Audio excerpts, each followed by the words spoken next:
નમસ્કાર વાલા વિદ્યાર્થી મિત્રો, બધાને જય શ્રી ગણેશ. મિત્રો, ઓક્ટોબર મહિનામાં આપણી જે પ્રથમ પરીક્ષા ચાલુ થવા જઈ રહી છે, તો આ પરીક્ષા દરમિયાન આપણે અલગ અલગ વિષયની ચર્ચા છે કરી રહ્યા છીએ. એમાંથી આજે આપણે 12 આર્ટ્સની અંદર આવતું સમાજશાસ્ત્ર, એમાં ખાસ વિભાગ એ એનું આદર્શ પ્રશ્ન પેપર અને એનું સંપૂર્ણ સોલ્યુશન છે કરવાનો પ્રયત્ન કરીએ. મિત્રો, પરીક્ષામાં સૌથી વધારે માર્ક્સ પ્રાપ્ત કરવા માટે ખૂબ મહત્ત્વનું એટલે કે વિકાસ પરીક્ષાલક્ષી અસાઇનમેન્ટ, તેના પેપરોનું સોલ્યુશન છે આપણે કરી રહ્યા છીએ.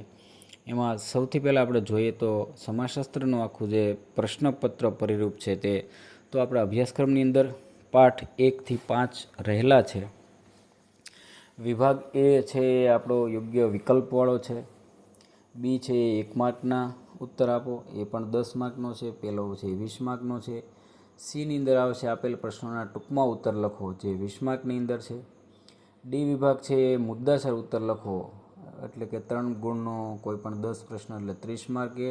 અને વિભાગ ઈ છે એ સવિસ્તર ઉત્તર આપો, 5 માર્કના એટલે કે 4 પૂછાય છે એટલે 20 માર્ક, એના કુલ 100 માર્કનું પેપર છે આપણું આવવાનું છે. તો એ આખું પરિરૂપ છે આપણે જોયું. હવે જોઈએ આપણે વિભાગ એની અંદર જે વિકલ્પો છે એની માહિતી છે મેળવીએ. મિત્રો, નીચે આપેલા પ્રશ્નોના વિકલ્પમાંથી યોગ્ય વિકલ્પ પસંદ કરીને ઉત્તર લખો, જે 20 માર્ક છે. જોઈએ તો ભારતમાં સૌથી વધુ કયા ધર્મના લોકો વસવાટ કરે છે? તો એ, બી, સી અને ડી, એમાંથી જે સાચો જવાબ છે એ આપણે લખવાનો હોય છે. તો મિત્રો, આ જે નીચે અંડરલાઇન કરેલી છે એ એનો આપણો સાચો જવાબ છે. તો પહેલામાં છે હિન્દુ આવશે. બીજું છે કે ભારતમાં બહુમતી સમુદાય કયો છે? તો એમાં જવાબ બી એટલે કે હિન્દુ આવશે. ત્યારબાદ 3ની સામે સી એટલે કે ઇસ્લામ, 4ની અંદર ડી એટલે કે ઉત્તર પ્રદેશ, 5નો જવાબ છે બી ઉત્તરાખંડ, 6નો જવાબ છે મિત્રો એ ભારત રત્ન, 7નો જવાબ છે સી 22, 8નો જવાબ છે બી ભારત, 9નો જવાબ છે એ જે 1,15,000 કિલોમીટર, 10નો જવાબ છે ડી 940, 11નો જવાબ આવે છે ડી 918. ત્યાર પછી જોઈએ બીજા પ્રકરણમાંથી, તો પહેલાંની સામે એ, બીજાની સામે પણ એ, 3ની સામે સી જવાબ આવશે, 4ની સામે બી જવાબ આવશે, 5ની સામે સી કૃષ્ણદેવ ઉપાધ્યાય, 6ની સામે મિત્રો જવાબ છે 17.17 એટલે કે બી, 7ની સામે એ, 8માં પણ સી જવાબ છે રહેલો છે, 9ની અંદર ડી એટલે કે આપેલ તમામ, અને 10નો જવાબ એ કલમ 25(1), 11માં એ અને 12નો જવાબ છે બી મોહરમ, એનો જવાબ છે.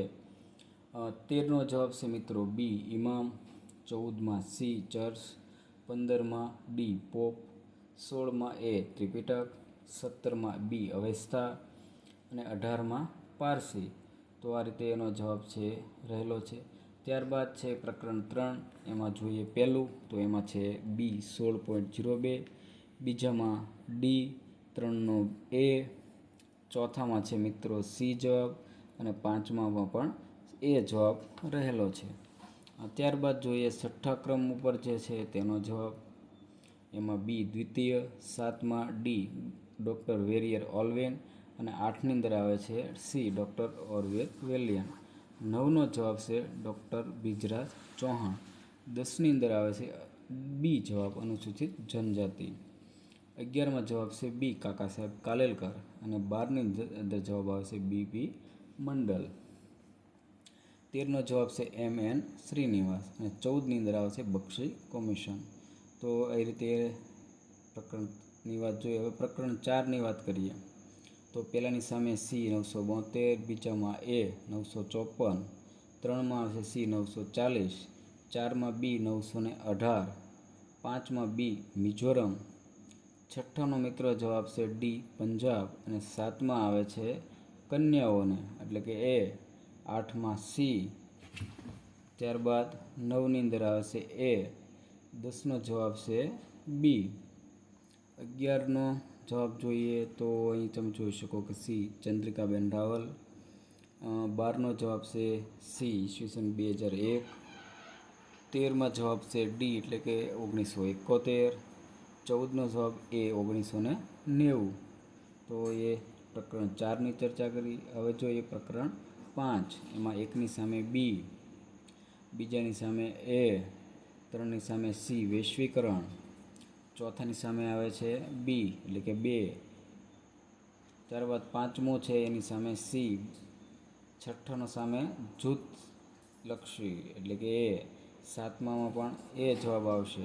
8ની અંદર એ ઉદ્યોગ અને વેપાર, 9માં મિત્રો ડી એટલે કે ઉદારીકરણ, 10માં ડી આપેલ તમામ, 11માં આવશે સી કિંગ્સલે ડેવિસ, 12ની અંદર જવાબ છે અભૌતિક અને 13માં જવાબ છે ડેવિડ પોકક.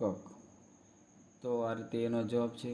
તો આ રીતે વિદ્યાર્થી મિત્રો આપણે વિકાસ પરીક્ષાલક્ષી અસાઇનમેન્ટનું સમાજશાસ્ત્ર વિભાગ એ જે વિકલ્પવાળો પ્રશ્નો હતા તેનું સોલ્યુશન કરવાનો પ્રયત્ન કરેલો છે. તમને પરીક્ષામાં આમાંથી પૂછાશે એવી પૂરી સંભાવનાઓ છે. જો પૂછાશે તો તમે ખૂબ સારી રીતે લખી શકો. આપણે એકમ પ્રમાણે માહિતી છે આપેલી છે. જો તમને વિડીયો ગમ્યો હોય તો અને તો જ શેર કરજો. ચેનલમાં નવા છો તો સબસ્ક્રાઈબ કરજો અને આવા જ વિડીયો જોવા માટે મારી સાથે જોડાયેલા રહેજો. હવે મળીએ વિદ્યાર્થી મિત્રો આપણે એક નવા જ વિડીયોમાં. ત્યાં સુધી દરેકને પરીક્ષાની શુભકામનાઓ.